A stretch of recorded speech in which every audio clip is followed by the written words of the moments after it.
We also heard some updates from YouTube itself back on the 11th of February as the CEO announced his 4 pillars of focus for this year ahead, with the report sharing, quote, as the platform looks to learn and emerge from user behaviors and align itself with creative AI shifts. YouTube is now the main part or a very critical part when it comes to developing culture by the sound of it as well, with saying in a report, quote, this is very clear in the lead up to the 2024 US presidential election as Americans came to YouTube for election results content on a broad range of sources, including Joe Rogan's interview with President Trump, which generated 5 million views and counting, primetime comedy sketches on Saturday Night Live television, from the election to the Olympics, and of course the Super Bowl and the Cricket World Cup. The world's biggest moments are playing out on YouTube.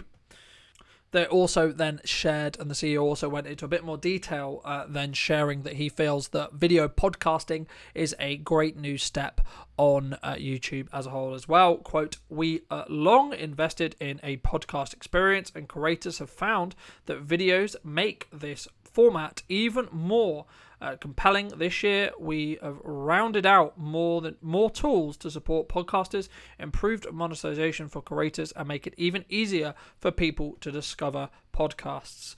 With YouTube also looking to help creators to make more money from YouTube as a whole. Quote, last year, more than 50% of channels earned 5 figures or more from YouTube and made more money from sources other than ads and YouTube Premium. Shopping recommendations are also becoming a key revenue stream for many creators.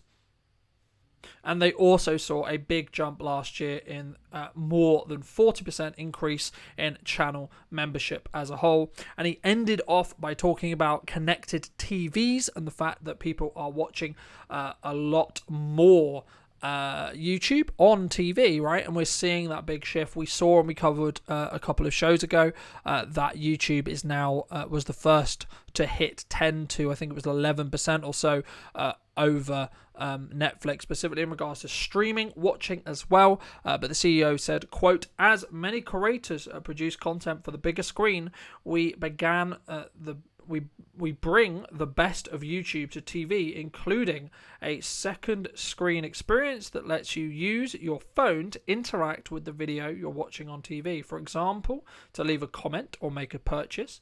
We're also experimenting with new features called Watch With, which will enable creators to provide live commentary and real-time reactions to games and events. We're beginning to test this feature as we did last year with the NFL, and we'll experience with other sports and other types of content with this year.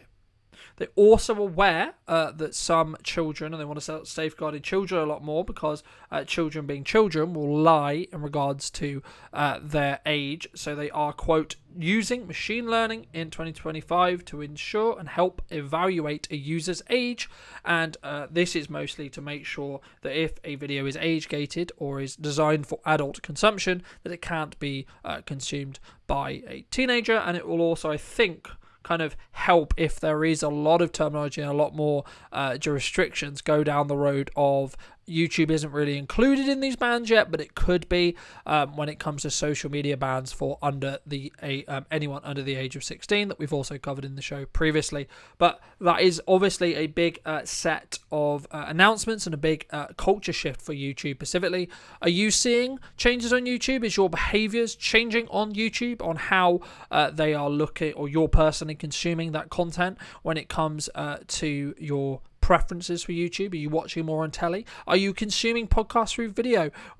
Talking as someone who's just come off the photo and video show, when speaking to Canon specifically, they have partnered with Stephen Bartlett, Diary of the CEO, and they personally really do think that video is the way forward, and seeing it on YouTube is a great idea and should be something that people should invest in as well. And I have heard from a handful of people in the video and photo industry, of course, as well, that are seeing huge results and huge engagement with their video podcast as well.